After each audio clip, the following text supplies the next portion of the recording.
So Ben and I had my best week of the season last week, and Ben and I, before the game started, were like, both of us simultaneously were like, yeah, I think we lost. We're like, this is the first time we've lost before the slate has even started.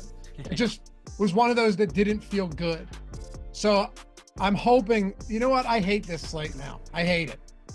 Hey, good morning. Welcome to the Stokastic.com NFL strategy show, single lineup building edition.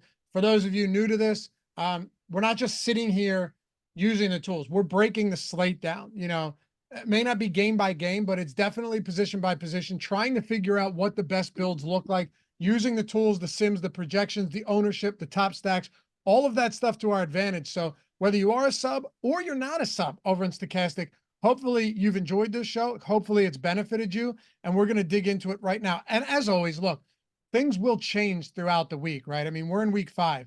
Injuries are mounting. It's not going to get any better as the season progresses, but this should give us a pretty good baseline of what we're looking at early on and what we can start to build off of. So, hey, Greg Ehrenberg, how you doing, brother? Doing good. And also something else very exciting, very exciting. If you guys remember, what was it? A couple of weeks ago, Lofty told us the story of the snake that was running rampant in his house, and he was able to corner it, and he was able to tame it, and he was able to eliminate the snake. Well, we've got good news here. We found video of Lofty taming the snake. We found it. Well, I didn't know about this. Look at this. This is how it went down. Is that Pauly Shore? It's you. Oh, it looked like Pauly Shore. Yeah, that's you. And look, you lured it in. You tried to be sneaky. And then once you befriended it, you cut its head off. Oh my God. Wait a second. That really is my face. That's you. That's the actual video. How else do you think we obtained? That's Go you. back That's your to the face. end, Jordan. Go back to the end. I didn't see it until that doesn't fully look like me. But then there it is. Yeah, I mean, it's hard to obtain the footage. It's like there's little glitches involved in it, but yeah, that's you. That's you capturing and taming the snake. Yes, there was a king cobra in my basement. That's awesome. What drove you to do that? What do you mean? Well, you shut up, dude. What happened? What made you want to do that? Well, what happened is, number one, like you said, it was a king cobra, and I didn't realize like you're just like such a tough guy, like whatever, it's just a gardener snake. And then we found the video. It's like it was a cobra. Those things are massively venomous. So part of it, we wanted to be a PSA to you, just be like, hey, be careful. Those things are dangerous. I love it. Was that your idea? Dude, drop the bit. I'm asking. Yeah. I've been ever since you told that story, I've been texting Jordan about wanting to do this. What did you use for it? Ask Jordan, because Jordan's the one who did the editing and whatnot. Do I need to actually ask you, Jordan? Nice. That's good stuff. All right. Let's get into it. Happy to have you guys with us. Hey, if you don't mind, take a single second, atone for your sins this morning. Hit that thumbs up, subscribe to the channel, leave a comment down below. It goes a long way. It's greatly appreciated, and you do not go unnoticed. Also, if you want to listen in podcast form, we got you. Apple Podcast, Spotify, wherever it may be. And don't forget, guys, if you're not rocking the Stokastic avatar yet, go to stokastic.com/HOF. Download, it's super easy. Download one of these 6. I use the one on the far right, but I'm thinking about switching to the one second to the left. That's kind of nice too. Maybe in June we'll have a rainbow one. Could be. There's lots of different directions we could go. We could not going to make that. Yeah, there's a lot of different directions we could go. Yeah. We could. You're going to stop there? That's okay. Stokastic.com/HOF. Download, use them wherever it is you play. Whether it's FanDuel, DraftKings, it doesn't matter. Finish top 3 in a field of 5,000 or more. Tweet us your wins at StokasticHOF. And whether you're silver or bronze, silver, gold, first, bronze gets you a $200 single month or single sports sims package. Everything for, let's say, NFL. Let's say you win twice in a calendar year, because we fully updated this. Then not only do you get another free month, but you get a week of any other sport everything for that sport, including the Max Sims package. So like say it's late October, early November, your second win comes. Now you got football and basketball. And of course, gold tier, yeah, $550 value. Sims all access, every sport for the entire month, every tool on the site. And then of course, $20,000 plus win in any contest gets you the beautiful Stokastic engraved Hall of Fame ring commemorating that big, look at those spinning cases, commemorating your big win. So as always, guys, rock that avatar if you're not doing so yet. You ready to build some lineups? Let's do it. Let's get into it. All right. So a couple spots here, well worth talking about. And we can take this whatever direction we want. Cincy Baltimore has a total north of 50. When I first saw this, I was like, man, that seems high. Then I went and looked at the recent games. These teams have lit each other up. Then you have Buffalo, Houston with a 47-point total. That one could turn into a shootout. Cleveland, Washington's ugly, but there's clear potential on both sides there. As bad as that O-line for Cleveland is, that Washington secondary is bad. Jacksonville, Indy has a 47.5 or 47-point total. We're just scratching the surface, man. Like even Rams, Green Bay, there's a lot of spots here. There are a lot of games worth stacking and worth looking into. Yeah, and you see Jordan's got some of the odds pulled up right there from Odd Shopper. And I think this is just based off memory. This is not based on me looking all lines, but I do think this is the highest totals we've had if you combine like the average of all the games of any slate we've had so far this year. No doubt. And there's only 10 games. Yeah. Which is funny, right? I mean, you're chopping 2-3 games off what we've seen every week because we have the London game and you made the executive decision to bring back the international game showdown strategy show prior to the deeper dive prior to Live Before Lock on Sunday. So that's good. Yeah. So Sunday mornings, if you guys watch the big block of shows, get up early for the start because we're going to be breaking down the showdown slate as well on Sunday morning. All right. Lots of places to start. Man, I think San Francisco, Arizona could be sneaky. We don't have to start there though. I kind of like Arizona as 7.5-point dogs coming off that really bad, embarrassing blowout loss to the Commanders. But what if we start? Baltimore's tough. What are your thoughts on Baltimore and Cincy? Because Derrick Henry might have 200 yards in this game. I still think Cincinnati keeps it really close. 2.5-point line inside of a field goal for a 1-3 team. But you have Jamar. I think it's going to be tough to run on Baltimore. You have Higgins, though. And then on the other side, you have Lamar. You have Henry. Zay Flowers could be really sneaky here. Do you think this game is going to be tough to stack, though?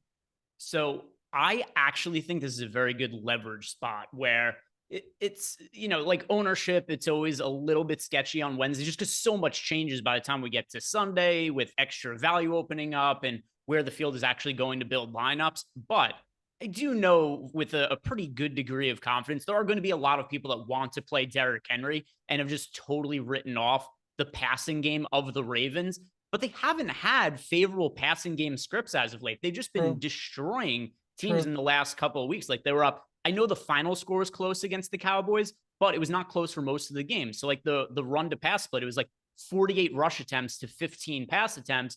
And then we saw something similar again last week because they were up by a ton. And for whatever reason, the Ravens decided their number one priority in the fourth quarter was getting Derrick Henry 200 rushing yards. So even though like the other starters were out, Derrick Henry's still in there grinding out 2-3 yard runs to try to get that overall rushing total up. So if we are going to see a popular Derrick Henry, which I think is going to be the case, considering how we're currently looking at the slate, I think it's interesting to look at the Ravens passing game and say, this is a tight spread. Most likely scenario is that this is not going to be another game the Ravens win by 1 billion points, and they're going to have to throw the ball more. And in that case, I think a Lamar to Zay Flowers combination gets you good leverage off of Henry.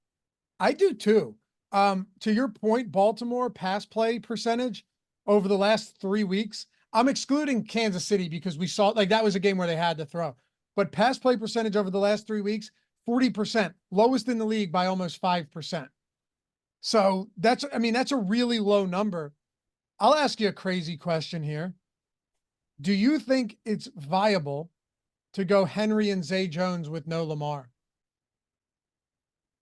Henry and you mean Zay Flowers? Sorry, I always call him Zay Jones. Yeah, I got confused for a second there.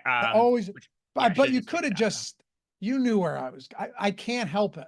For Zay Flowers and Derrick Henry, do you think is feasible? The tough part is it's expensive and Lamar runs. I wouldn't want to do it. Me neither. It's too much negative correlation in the same lineup. I'd be fine with it if it wasn't that expensive, right? Like if Zay was down to 5K or something and Henry was still at 6,800, I think that'd be okay. Like last week, one of my biggest combos across all of my lineups, I had very little Andy Dalton. I had so many. I'm telling you, I think 50% of my lineups had Chuba Hubbard and Deontay Johnson without a quarterback. I had a lot of those too, because I think Hubbard was my like third or fourth most rostered running back last week. And Deontay Johnson was my most rostered player overall on the entire slate. Unfortunately for me, I think my second most rostered player was Rashee Rice, which, just whatever. Football should happen sometimes. But yeah, Deontay Johnson, I didn't have any issues with that combination last week. It's just different because they were cheap and this is a more expensive combination. Man, I thought I was getting sneaky with Javonte Williams. I told Ben about it. I was like, here's a mega mind play. We have him as the 5th highest owned play. It's because there's no value this week at running back and very little.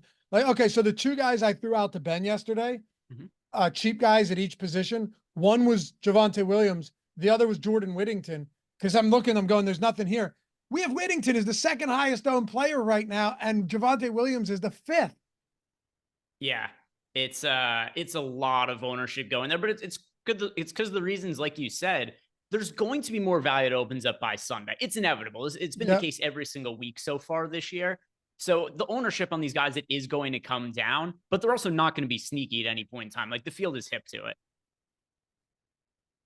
Israel Williams, Derrick Henry doesn't move the needle for Baltimore per Laffy. Yeah, I'll tell you what, fella, I bet if you put another decent running back in there, they'd be fine too last week. Yeah, and another thing to add to that is kind of like Saquon Barkley's put up great numbers for your Eagles, Laffy. You know who else put up great numbers for your Eagles for the first few weeks of the season last year? DeAndre Swift was averaging like 6.8 yards per carry at this point in time this year. If you plug in any running back that is, has a pulse, is like a decent athlete behind a good offense with a good offensive line, they usually put up good numbers. Now, does it mean that they would put in another running back and they would have the exact same numbers as Derrick Henry? No, probably not. But the Ravens are 2-2. The Eagles are 2-2. Would either of these teams have different records if they didn't have Barkley or Derrick Henry? I mean, probably not. And for what it's worth, like I'll definitely eat my words a bit on that because Henry's been great, particularly last week. But he also, what did he do in week 1? He didn't really make a significant difference at all. Week 2, Gus Edwards or J.K. Dobbins would have done what he did. And week 3, he was good. But like if you gave Dobbins 20 carries in that offense right now, I think he'd have been pretty good too. I love Derrick Henry. And I think Saquon Barkley does make a difference in Philly, but it is offensive line. It's blocking, it's scheme, all that. Anyway, so should we try building one out with this team, with this game, or do you want to start elsewhere? Yeah, let's see if we could build a lineup that rates out well with Lamar Jackson and Zay Flowers. Okay. This is, by the way, one of the spots. I don't think you always need to run back. This is one of the games where I do want to run back, though. Because if Lamar's throwing, then that means that this game's competitive and it's tight and it's Cincinnati. You know what I mean? If this were a spot where I'm going Derrick Henry or like just a Lamar by himself, I don't really care much to do that. But this is a game where if the script is favorable for a Lamar Zay Flowers stack, I want to run back here. And I'm fine with it being Higgins too, by the way. I don't think it needs to be Chase. Yeah, I prefer Chase for obvious reasons. Just expensive. Jamar Chase. Higgins is still priced. I think he's $6K is the price tag on T Higgins. So he's still affordably priced. Let's try Chase to start though, Jordan, just see if we can make the lineup work. I know it's kind of expensive and we don't have a ton of value though. That's the problem with a game like this. And I'm wondering if this just doesn't sim well because we don't have much value. I'll go cheap at defense too, out of the gate, because there's a lot of good cheap, like Broncos defense just makes a lot of sense. 2,900. They project really well for us. They'll be popular, but whatever. Of course, if you wanted to go any of those other defenses down there, I have no problem with it. That gives us 5K per player. See, it's not easy. We should throw a tight end in and just see what happens, like a cheaper tight end. Yeah, cheaper tight end. Tucker Crap. Yeah, we go Tucker Kraft. He's 3,500. Colby Parkinson's 3,700. Actually, you know what we could do? Mike Gesicki, 3,400. Ooh, okay. So we're going game stack here, like a legit game stack here. Okay. I'm on board with that. Absolutely. 5,500. This is the best tight end has looked in that 3K range all year, by the way. Kraft, Parkinson, Gesicki.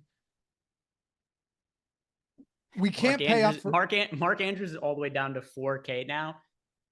It's a tough button to click though. He's down to 4K and I still don't want to play him, man. What do you think at running back? Do we try to go for one of the more expensive guys or do we live in the mid-range? Because I think we might just have to live in this 6K range to make it work. Yeah, so for the running backs, Javonte Williams makes too much sense with the amount of salary that we have remaining at this point. I like him this week. I don't love him, but he's cheap. He's the only good cheap option with us not having injury news elsewhere. Yeah, so Javonte Williams, Ramondre Stevenson, he's another one. He's expected to be somewhat popular, not crazy popular. But I mean, how do you not like a running back going up against this Miami team right now? I know. The only concern I have is that if he fumbles again, he might just get benched. Could be Gibson. Let's see if it works if we throw Jordan Mason in there. Okay. Let's see what happens. More expensive now. Jordan Mason at $7,400. Still not super problematic. I still like real quick. Does Christian McCaffrey play this season? Yes or no? Yes. My gut feeling is no at this point. Really? Now it's like both his Achilles are no good. He's traveling to other countries to get other opinions. It's a lot of red flags. Going to see the Germans. Yeah, that's never good. The only time that worked out was like when Kobe went there and they worked on his knee. I know. Actually, I'm going to call an audible here. Let's go with Stevenson. Let's go with Ramondre Stevenson. Cause I want to plug Jaden Reed in and see if there's something we can do here. If not, we could always go to like a Wicks or a Romeo Dobbs. There is not likely going to be a Christian Watson this week. So I think that opens up good value for this, a lot of value for this Green Bay Packers team against the Rams. Yeah, it does seem like Watson is not going to be available. The other thing you could do as well, we could always go even cheaper at defense if we wanted to save more salary. You could, yeah. I was also thinking, I don't think this will do well, but Rashad Bateman is 4K. We have 4,100 remaining. What's our projection on Bateman? Mark Andrews is 4K. We have him projected relatively well, but I think projections may have just not caught up yet. It's tough. It's tough. He had it's funny because I played him on Showdown the other day, which it's a Showdown. So it's like, whatever, you can kind of make a case for anybody. But once he had that one target where he was wide open for first down and he just bricked it trying to catch it, it's like, oh no, he's screwed. Dude, I was seeing, reports on him and everything. And it's like, well, he had a few really nice key blocks. And I'm like, this is what we've resorted to now. Be like, this guy can really block. Nobody wants to see that at all. I just simmed it with Mark Andrews in there, 21% simmed ROI. So it's a positive lineup. Like if I was in a large field contest, like the mini max or something, or the large field millie, I wouldn't hesitate to play this. I also, I had it in a small field. Let me see what it looks like in a large field with 30% to first.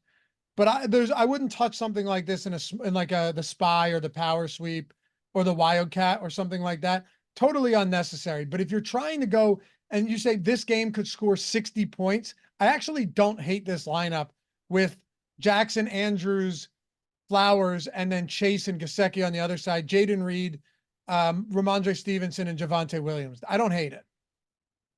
Yeah, and we had, 41? So the way that I would actually prefer to build this lineup, if we're trying to like maximize it a little bit more, is just go cheaper at defense and then plug Whittington into the flex that's spot fine. Instead of Andrews.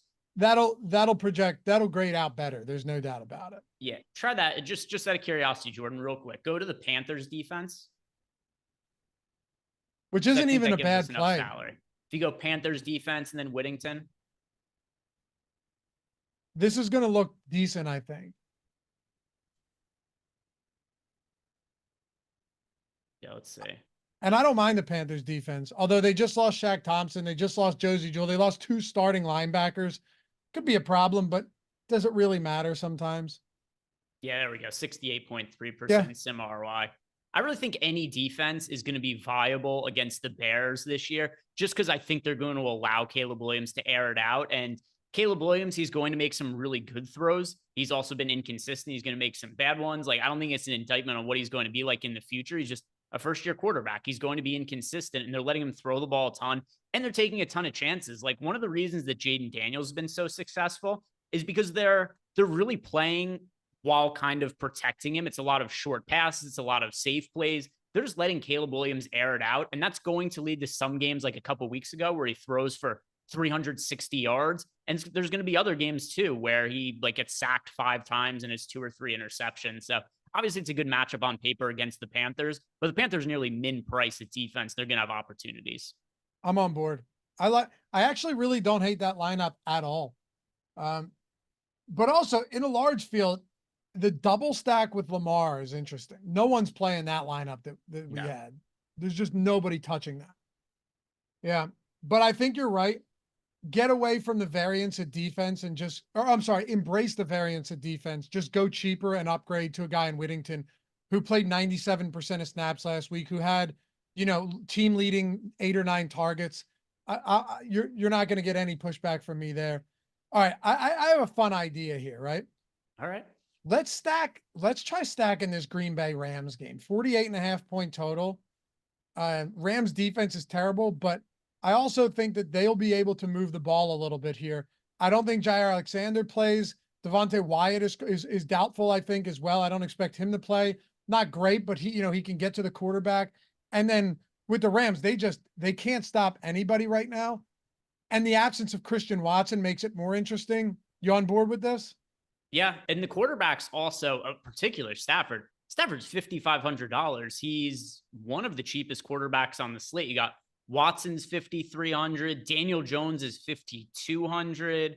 There aren't that many QBs cheaper than Stafford right now. Yeah, I agree, but I also don't know. I don't know if we need to do it. You can, obviously, but you could also go with Jordan Love and get a $3,500 Tucker Kraft in there. Wicks is $5K. Dobbs is 54. Reed 65. Love 65. That's not a tough stack to build. No, not at all. What does ownership look like on the Packers? It's low, except I do think that if Christian Watson is to, let me look. Do we have Watson? I bet we have. Yeah. Oh no, we Watson out right now. Never mind. Yeah. He got rolled up on bad. Yeah, the ownership was so low that I thought maybe we still had Watson in just because he's like not officially out. But yeah, even though he's not in our projections right now, we still Jaden Reed is 15% owned, Tucker Kraft 12% owned. So yeah, it's still not crazy high ownerships. I think it comes up a little bit in this game, but I don't care. Right now, I like it. Let's try it. Let's start with,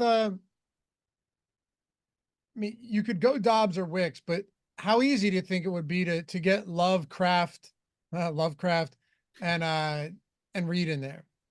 Very easy. And then you run it back with Whittington as well. Yeah. There would be a lot of salary remaining. Let's try it. Yeah. Was it like 5,700 left or something? 60. This is also, again, this is a spot where, like, if I'm not stacking this game, I could see myself having lineups with Kyron Whittington and Reed, or Kyron Whittington and Josh Jacobs without any quarterback. There's a lot of upside in this spot. I agree. Jacobs is only getting 11%. See, I thought he'd be more popular in this matchup. See, so Jacobs at 6,400. Yeah, there's some ownership going there. I think it could end up being a little bit higher, but at the same time too, like Chuba Hubbard is 6,100. Williams is 5,200. Stevenson is 6K. Brian Robinson is 6,600. There's a lot of running backs right around that price point. Definitely. I like him though. We're not playing him in this spot. Although he is the clear pass catching back on this team. He's the 10th highest owned running back right now. Wow. Although it's pretty grouped up between like 5 of them in there in that 11-12% range. All right. So what are we going? We're going Jordan Love, Tucker Kraft, Jaden Reed, and Jordan Whittington. Yeah, and that's our game stack core right there. Okay. I like that. All right. You got the controls. Where are we going next here? All right. So lots of salary remaining. Let's plug Jordan Mason in because we weren't able to fit him into the last lineup we made. I like that. Good spot. Also, a lot more involved in the passing game recently. Should have. This isn't going to show up on the stat sheet, but it is relevant. He had that long touchdown reception that was called back due to a really shitty holding call, where I think that people view Jordan Mason completely. Like, I know he's expected to be popular this week, but I think people would view him totally differently if that was not overturned, and it shouldn't be called the holding. Oh yeah, it would have been a like 35 fantasy point game or something crazy for him, or 30 plus for sure. Yeah, I'm with you. And it's a pretty appealing spot here. I think he's still reasonably priced, so no issues there. I know it's probably not the case. Maybe it is. I haven't looked into it. It feels like there's so many more penalties this year with like the illegal shift, the not lined up on the line of scrimmage, holding calls that feel like they've been through the roof, Greg. Again, it's probably recency bias on my part, but some of these games, it's like long touchdown called back, long play called back, another long run called back. It feels like it's happening so often. Yeah, I'm trying to remember. There was the Jordan Mason one. Oh, the other one, the Amari Cooper one. Amari Cooper had, it was like a 97-yard, another one, just like phantom holding call and a 97-yard touchdown pass to Amari Cooper. Browns also would have won the game most likely if it didn't get overturned. But yeah, those were the two most egregious ones that really could have swung last week's slate. I know, it's crazy. Throw Panthers D in there. Let's see what we can work with. This is nice. 6,400 per player remaining. We've got 3 open spots: running back, wide receiver, flex.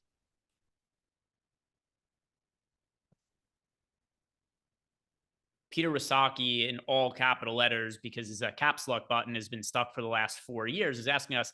He says he's playing Watson. Is Watson hurt? I don't know if you're talking about Christian Watson. Yes, he's not expected to play. If you're talking about Deshaun Watson, he just hasn't been good this year. So I'm not exactly sure which Watson you're asking about. Yeah, he's not hurt. He's just not good. I still think you can play him though. Oh, he said Deshaun. Yeah, Deshaun not hurt. Not hurt, just, not great. What do you think about Neighbors? I know some people think he isn't going to play, but he also, like, how I was saying 75% of players in the past like 3 years have not returned the following week from a concussion, but he played on Thursday. That's an extra 3 days of rest. Yeah, it makes a difference. It definitely does make a difference. Another part of it too is just because it also happened way at the end of the game, it's kind of hard to know how bad of a concussion it was. Like, he was walking off the field on his own without any assistance or anything like that. I don't know if he ends up playing or not, but I don't think he's definitely out. Where a lot of times you and I have been doing these shows on Wednesdays, and we just assume anybody who had a concussion the week before won't play. I think right now, especially because he's in our data and it's kind of 50-50, I'd say that for the purposes of this show, let's pretend as if Neighbors is going to be in. And if he is playing at $7,300 in what should be a pretty high scoring game against the Seahawks relative to other Giants games, I mean, I just don't know how you deny the crazy volume that Neighbors gets. It seems impossible for him to have, unless he was to get hurt, a low floor game when he's getting like 15 targets per game. Do you want to play him here? Yes. And by the way, if he ends up not playing, how many targets does Wan'Dale Robinson get? He's going to have 17 targets, 12 receptions for 43 yards. Great PPR game. Yeah. He had 15 points on 11 receptions. Daniel Jones only throws the football to 2 players. I know. Neighbors and Robinson. I know, man. I know. We talked about it last week at length. I would still go there. Don't get me wrong. We have Jonathan Taylor in right now. I'm going to hit Tom up though. That he's not playing.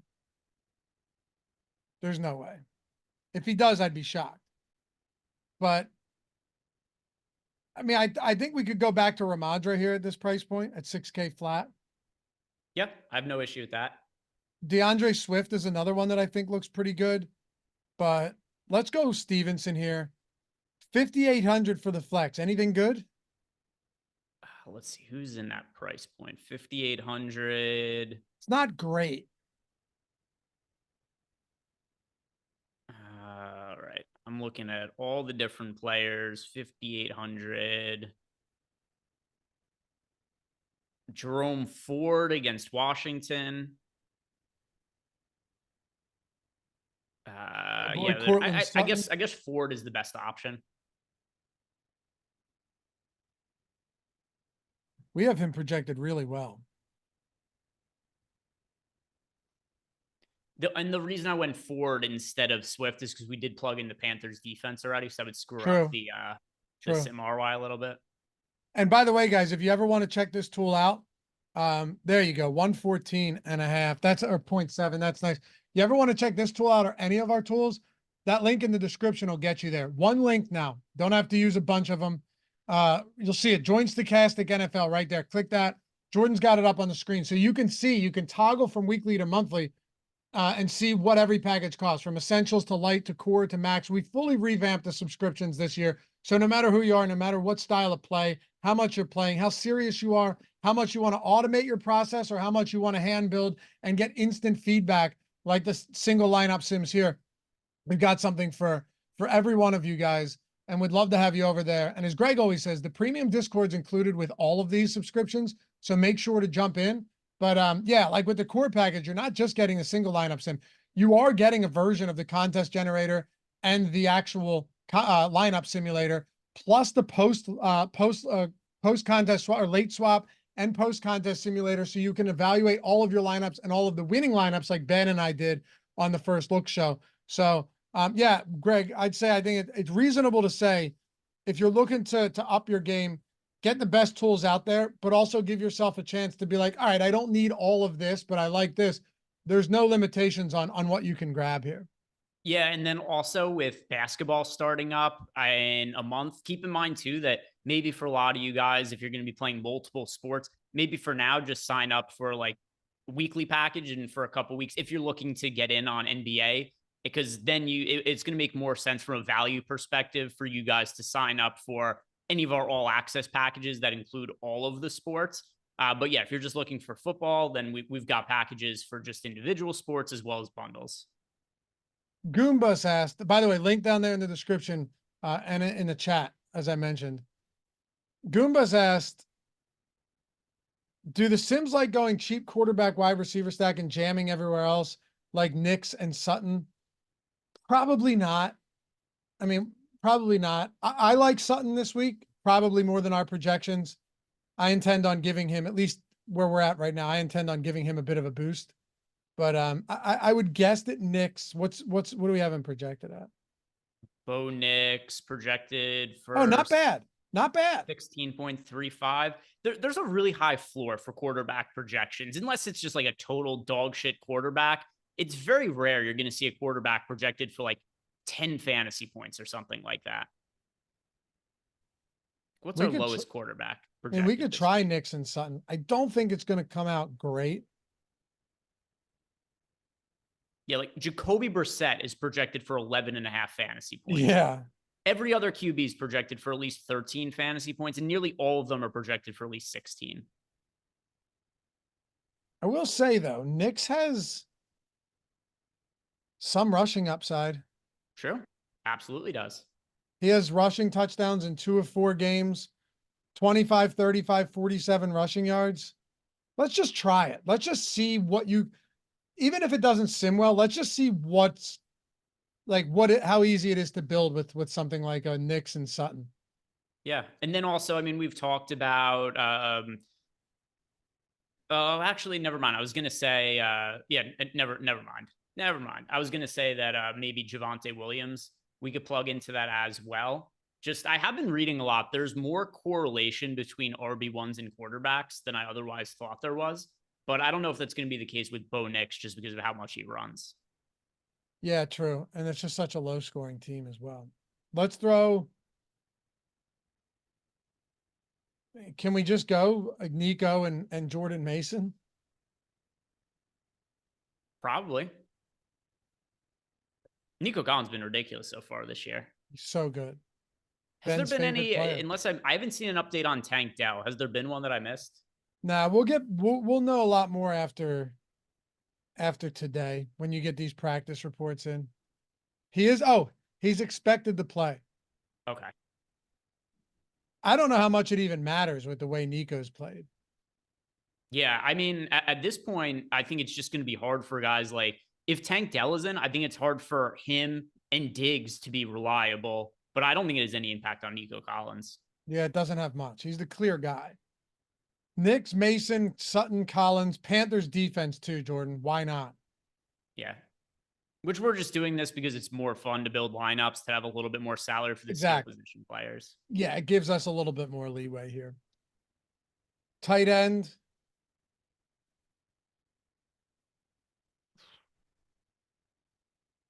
I don't even think a Denver double stack is viable. I don't want to go Greg Dulcich here. If we want to build a lineup without Whittington, maybe Parkinson at tight end. He's 3,700. Yeah, that's fine with me.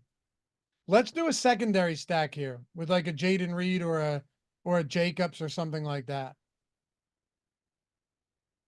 Is there anybody you like from the Raiders this week? Because that's a no for me.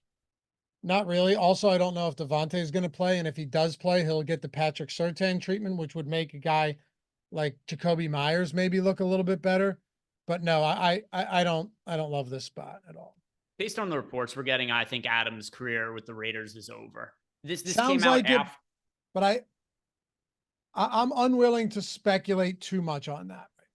The asking price was so low. We found out yesterday, Schefter reported that the asking price is a second round pick.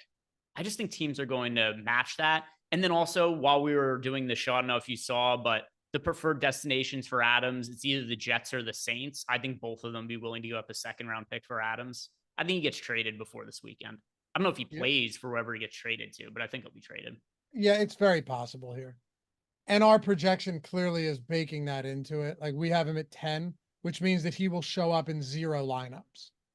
It's also such a reasonable asking price for him. When teams are willing to trade a player, but like only if they're blown away, you see these reports like they want a young player who's going to step in now. They want like 7 draft picks and like 2 first rounders. If they're just like, yeah, he's available for a second round pick, they're very, very looking to just move off of him.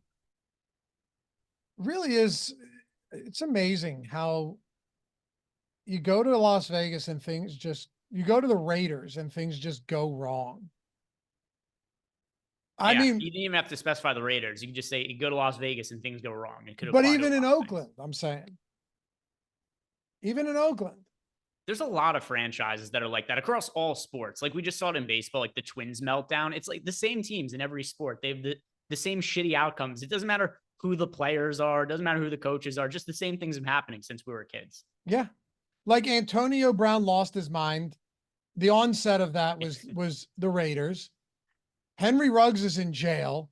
Davante Adams clearly disgruntled. There's more too. Like I could go down the list. There's plenty of situations where it's just like, who was the defensive player? Was it the D end for the Raiders that went wild and started putting out all those conspiracy theories last year? Remember that? And that's another one. Here's how you know also that it's the team and it's not necessarily the players. Where does Davante Adams want to go? Right? We just got the report that I was referencing. He said he has 2 preferred teams: the Jets, where he's got a relationship with Aaron Rodgers, and the Saints, where he's a relationship with Derek Carr. He played with Derek Carr. I'm pretty sure that they passed over when they were with the Raiders, unless I'm remembering wrong. Didn't they play with the Raiders for 1 year? Who? Him and Carr? Yeah.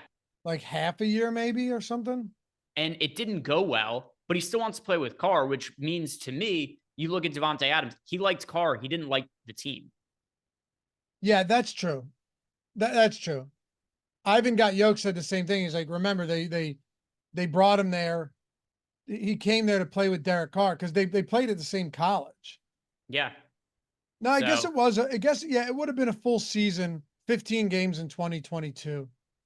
So, anyway, whatever. What do we have left here? We got a lot of salary to play with.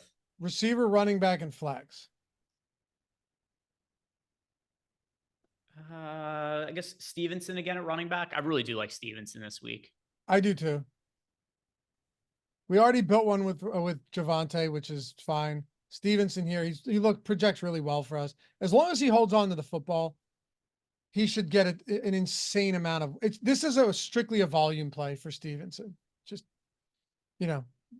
strictly a volume play. And I think he gets a ton of work. We still have 6,200 remaining per the next two. So Neighbors. Do we go Neighbors or do we balance it? I mean, if we go Neighbors, we still have a good amount of salary left. We would have around 5,000 for the flex. What does that give us? Try it. See what that gives us.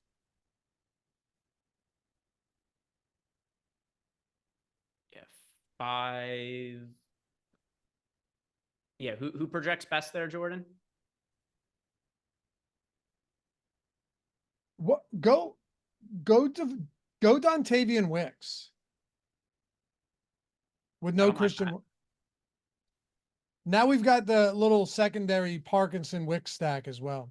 Yeah, I think it looks pretty good. So let's see what a Bo Nix stack with Sutton looks like. I know Sutton doesn't project great. We'll do a FanDuel one after this too. Hey, oh, okay. 82%. That's solid. Yeah. It's probably about as good of a lineup as you can get with Bo Nix. Is that large field, Jordan? Yeah. Okay, cool. I'm running it right now on my end as large field with a 10% payout. Because sometimes these look a little bit different. I'll tell you what we get. It comes up as, and yeah, we can do FanDuel as well for sure. Before we go. 72%. Okay. Not a bad lineup. I mean, it is Greg, that lineup's stacked. We have Mason, Collins, and Neighbors and Stevenson in the same lineup. Yeah, you'd really be banking on Bo Nix to have like a touchdown pass to Cortland Sutton and some rushing upside. Because there's not like a 300 passing yard upside for Bo Nix, but there's a chance for him to have like 150 passing yards. It seems like he's only comfortable throwing the ball to Cortland Sutton, and then whatever his passing upside, whatever his rushing upside ends up being. The reason I don't hate this though, you just kind of talked about it, and I was hammering this yesterday on the strategy show, the first look with Ben. Cortland Sutton is second in the league in red zone targets, and he's second in the league in end zone targets.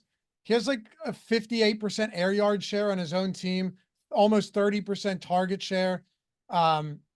All of the deep attempts essentially. So if Nix were to have a big game, the likelihood that Sutton is the recipient of that, a direct beneficiary, is not guaranteed, but highly likely.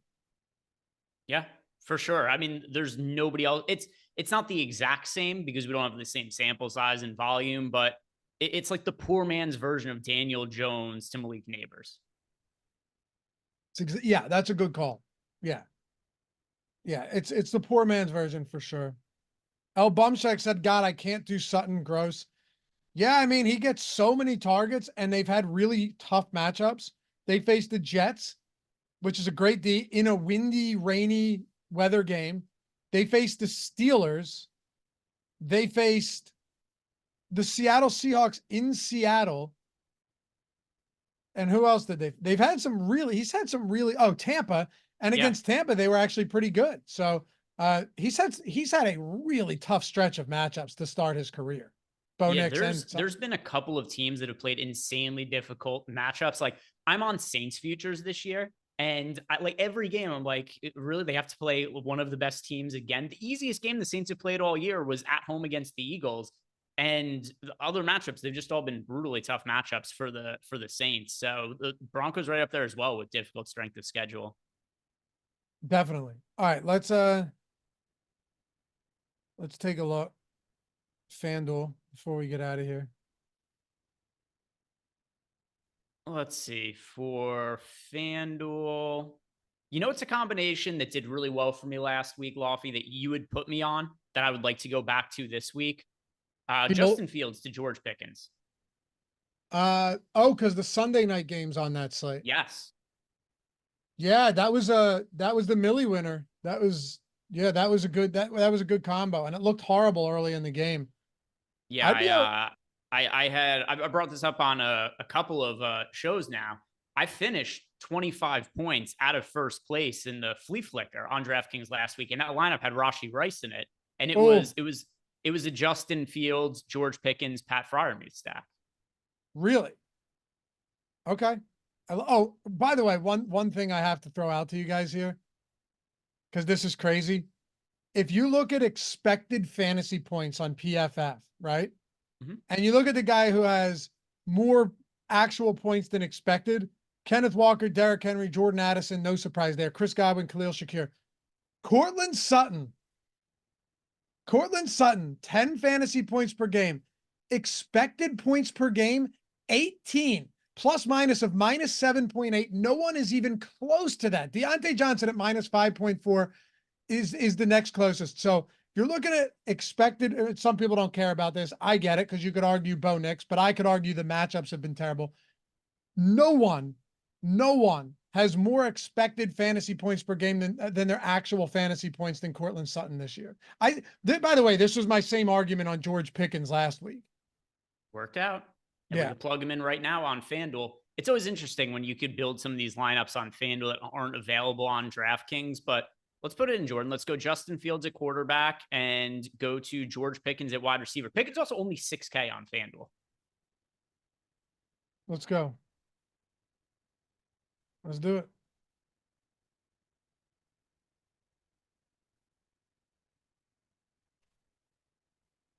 Slayer OKS. This is the definition of reaching. Please don't waste your money on Broncos pass game. Please, guys, especially if Crosby's back. Dude, I'm telling you right now, the likelihood that it hits is low, but we have seen Daniel Jones win the Millie this year. We have seen Fields win the Millie this year after being awful and they couldn't score points. We have seen Desmond Ridder, who is horrible, win the Millie last year.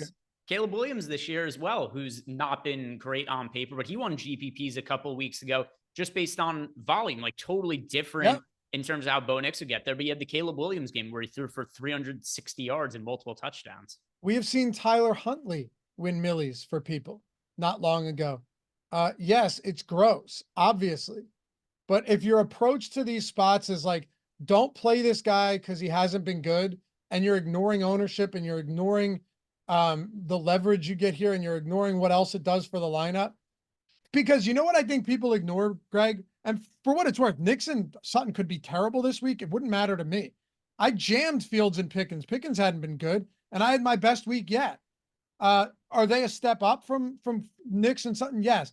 But I think sometimes people ignore that, like, there are weeks where the Millie winning quarterback has like 18 or 19. Daniel Jones in week 2, I think it was, right? Against Washington.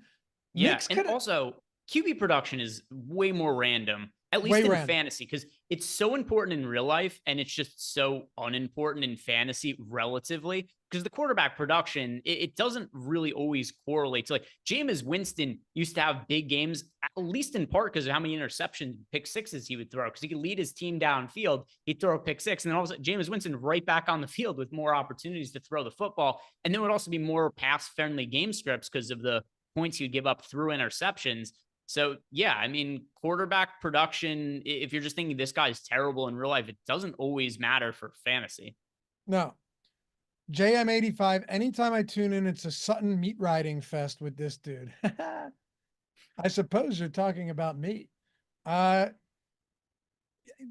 one way to put it, I guess. I didn't touch Sutton from a DFS standpoint in week 1. I had nothing to say about him in week 2. Week 3, I think I didn't play him, but I bet him to score, and he had 2 end zone targets.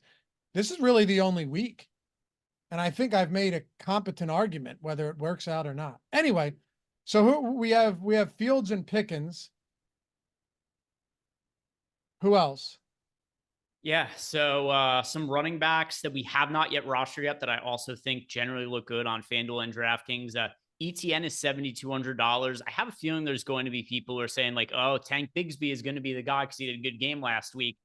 there was crazy overreactions to the early part of that game. ETN bangs up his shoulder on like the second play of the game blocking. So then you get Tank Bigsby plays for the majority of the first quarter, and people are like, oh, Bigsby, he's the new RB1 in Jacksonville backfield. I don't know. I think ETN at $7,200 on FanDuel is a pretty good option against the Colts on FanDuel. I don't like it. You don't like it? What do we have him projected at? For 16.36 fantasy points. So we have him as the 5th highest projected FanDuel running back. Only Mason, Taylor, Kyron Williams, Derrick Henry are higher. Okay. All right. All right. I mean, look, I have no confidence at all in that Indy defense. Don't get me wrong. For me, it's just like, is Tank Bigsby just going to keep getting more involved? He had another super efficient game on the ground last week, 7 for 90. But they still, even when ETN came back from the injury, they still went to ETN. I know. I just don't think they love the guy. I really don't. I mean, they played him in a blowout with 2 minutes left against Buffalo, down 100. Throw him in there. Let's see what happens. He projects well.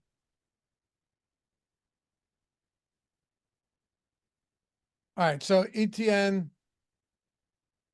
Fields, Pickens. I'm going CeeDee Lamb on the other side of this one. Okay. I don't have an issue with that.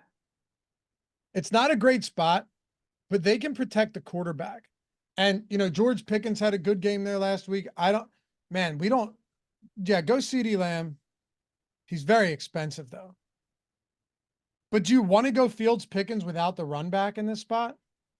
I wouldn't hate it just because the Dallas. Fine. So, like, the only reason I don't think you'd have to force it, though, is because the only players on Dallas. Well, how about this? Go with, just because the price point is so high on CeeDee Lamb, how about Ferguson at tight end? He's $6,200. It's a pretty reasonable price tag. That's fine. There's not a tight end I love on FanDuel. Okay. Go Ferguson. At running back, second running back, we have 66 remaining. Stevenson at 6,700 again. And then we're going to be able to pay up for 2 more studs because then we're going to have a good amount of salary left plus the defense. All right, who do we got? So plug in Stevenson, Jordan. 65 remaining. Go to the for defense, just so we know what we have for the other positions. Put in let's see what's cheap on FanDuel. Just plug in the Broncos defense against the Raiders. They're 4K.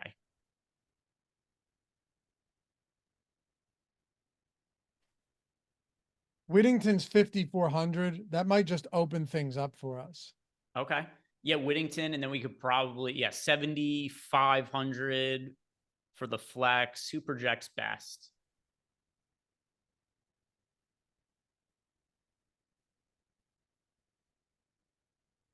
I don't hate that. Walker against the Giants. Sure.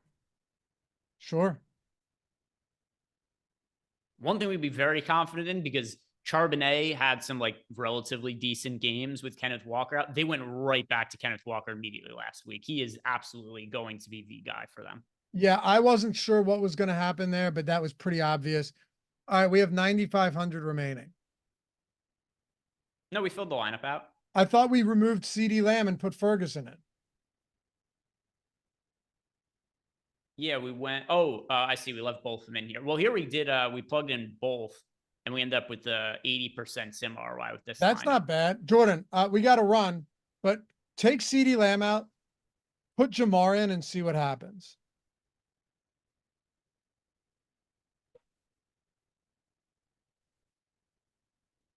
I think the other thing we could do too is we could go to let's see, who are the other wide receivers? Yeah, if we wanted to, we could also go Nico Collins and then get somebody a little bit more expensive than Kenneth Walker. But yeah, I mean, both these lineups ended up looking good. Appreciate you guys. Hopefully you enjoy this show. I certainly do. I know Greg does as well. Hit him up at G Ehrenberg DFS on Twitter, me at Lafayette_D. Remember all of the tools, everything you're looking for down there. One link takes you, and it'll just, whatever you're looking for is right there. Even if you're just looking around, window shopping, that's the way to do it.